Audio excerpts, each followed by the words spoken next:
بسم الله الرحمن الرحيم الحمد لله رب العالمين والصلاة والسلام على رسول الله صلى الله عليه وعلى آله وصحبه وسلم تسليما كثيرا ما بعد. கண்ணியத்துக்குரிய சகோதரர்களே, பெரியார்களே, இன்றைய பாட தலைப்பு ஹுக்மு சியாம் ரமலான், ரமலானிய நோன்பை நோற்பதின் சட்டம் சம்பந்தமாக. நாம் எல்லோரும் தெரிந்திருக்கிறோம், ரமலான் மாதம் நோன்பு நோற்பது இஸ்லாத்தின் 50 கடமைகளில் ஒன்று என்பது நாம் எல்லாம் தெரிந்த உண்மை. அல் குர்ஆனும் 183 வசனத்திலே தெளிவாக குறிப்பிடுகின்றது, யா அய்யுஹல்லதீன ஆமனூ குதிப அலைக்குமுஸ் ஸியாம் கமா குதிப அலல்லதீன மின் கப்லிக்கும் லஅல்லக்கும் தத்தகூன். விசுவாசிகளே, உங்களுக்கு முன்னுள்ளவர்கள் மீது நோன்பு விதியாக்கப்பட்டதைப் போல உங்களுக்கும் விதியாக்கப்பட்டுள்ளது. நீங்கள் இறையச்சமுள்ளவர்களாக ஆகுவதற்காக வேண்டி, இறைவனை அஞ்சுவதற்காக அல்லாஹ் சுப்ஹானஹு வ தஆலா நோன்பை கடமையாக்கியதாக அல்லாஹு தஆலா அந்த ஆயத்தின் தொடரில் இன்னும் பல விடயங்களை குறிப்பிட்டிருக்கின்றான். நபி அலைஹிஸ்ஸலாத்து வஸ்ஸலாம் அவர்கள் கூறிய ஹதீஸ் புகாரியிலே, முஸ்லிம் பதிவு செய்யப்பட்டிருக்கிறது. இஸ்லாம் 50 கடமைகளில் நிர்மாணிக்கப்பட்டுள்ளது, அமைக்கப்பட்டுள்ளது. அதில் முதலாவது ஷஹாதத்தி அன் லா இலாஹ இல்லல்லாஹ் வ அன்ன முஹம்மது ரசூலுல்லாஹ், அல்லாஹ்வையும் அல்லாஹ்வுடைய தூதரையும் உறுதியாக நம்புவது, உறுதி கொள்வது. ரெண்டாவது தொழுகையை நிறுத்துவது. மூணாவது ஜக்காத் கொடுப்பது. நாலாவது ஜக்காத் ஹஜ் செய்வது. ஐந்தாவது ரமலான் மாதம் நோன்பு நோற்பது என்று முத்தஃபகுன் அலைஹி புகாரி முஸ்லிமிலே பதிவு செய்யப்பட்டிருந்தாலும் கூட, முஸ்லீமுடைய பதிவிலே சௌமி ரமலான் ஹஜ்ஜுல் பைத், 4வது கடமை ரமலானிய நோன்பு என்றும் 5வது காபா ஆலயத்தை தரிசிப்பதென்றும் சொல்லப்பட்டிருக்கிறது. கண்ணியத்துக்குரிய சகோதரர்களே, நோன்பு கடமை என்பதில் எந்த விதமான மாற்று கருத்தும் கிடையாது. முஸ்லீம்கள் அனைவருமே அந்த காரியத்திலே ஒன்றுபட்டிருக்கின்றார்கள். யாராவது நோன்பு கடமை என்பதை நிராகரித்தால் அவன் காஃபிராகி விடுவான். அவன் காஃபிரானால் உடனே அவன் தௌபா செய்து மீள வேண்டும்.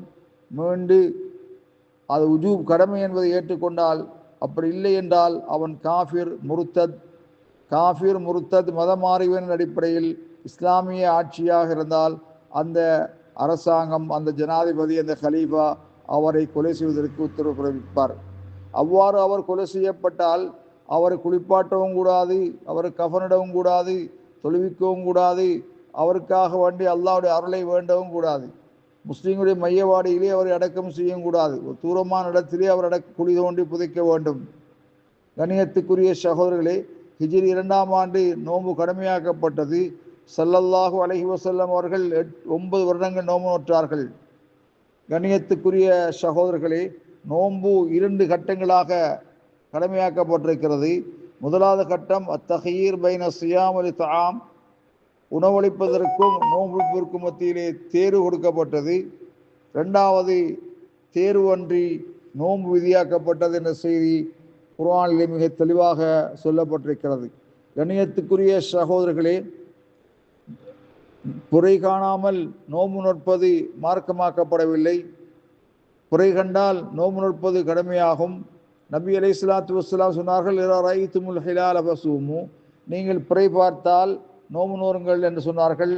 ஆகவே ஒவ்வொருத்தரும் பிறையை பார்க்கணுங்கிறது கடமை இல்லை. யாராவது ஒருத்தர் ஷஹாதத்தை சாட்சி ஏற்றுக்கொள்ளக்கூடிய ஒருத்தர் பிறை கண்டால், மாதம் நுழைந்து விட்டது என்று சொன்னால், வஜப ஸௌம் அலல் ஜமீ, அனைவர் மீதும் நோன்பு நோற்பது கடமையாகும். கண்ணியத்துக்குரிய சகோதரர்களே, இஷ்தரத்துல் கபூர் ஷஹாதா பிர்ருயா, பிறை பார்த்ததாக கூறுவருடைய சாட்சியை ஏற்றுக்கொள்வதற்கு பின்னொரு நிபந்தனை கூறப்பட்டிருக்கிறது. சாட்சி சொல்பவன் பாலிக், வலுவுடைய வயதை அடைந்திருக்க வேண்டும், புத்தி சுவாதீனம் உள்ளவனாக இருக்க வேண்டும், முஸ்லீம் நம்பத்தகுந்த அவருடைய செய்தியை நம்பக்கூடிய நம்பிக்கைக்குரியவராக இருக்க வேண்டும் என்ற செய்தி சொல்லப்பட்டிருக்கிறது. கண்ணியத்துக்குரிய சகோதரர்களே, ஒரு சிறிய பையன் பிறை கண்டதாக சொன்னால் அதை ஏற்றுக்கொள்ள முடியாது. அதே போலதான் ஒரு பைத்தியகாரன் பிறை கண்டதாக சொன்னால் அதையும் ஏற்றுக்கொள்ள முடியாது. அதே போல ஒரு காஃபிர் பிறை கண்டதாக சொன்னாலும் கூட அலா இஸ்புத்து ஷஹர் பி ஷஹாதத்திஹி ஐதன் ஹதீப் அப்பாஸ், ஒரு காஃபியுடைய பிறையையும் ஏற்றுக்கொள்ள முடியாது. பிற பார்த்ததாக சொன்னால் அதையும் ஏற்றுக்கொள்ள முடியாது.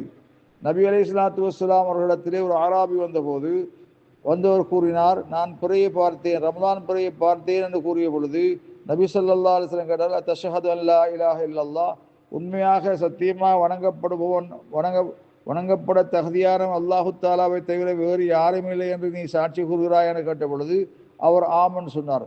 அதுக்கு அடுத்ததாக கேட்டார்கள், தஷ்ஹது அன்ன முஹம்மது ரசூலுல்லாஹ், முஹம்மது ஸல்லல்லாஹு அலைஹி வஸல்லம் அல்லாஹ்வுடைய தூதர் என்று நீங்கள் சாட்சி கூறுகிறீர்கள் என கேட்ட பொழுது அதற்கும் ஆமன் சொன்னார்.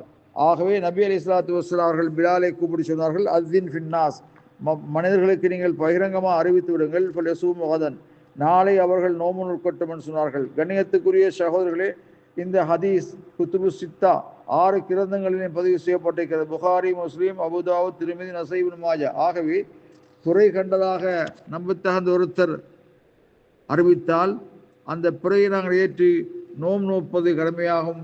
வல்லாஹு அலம் பிஸ்ஸவாப்.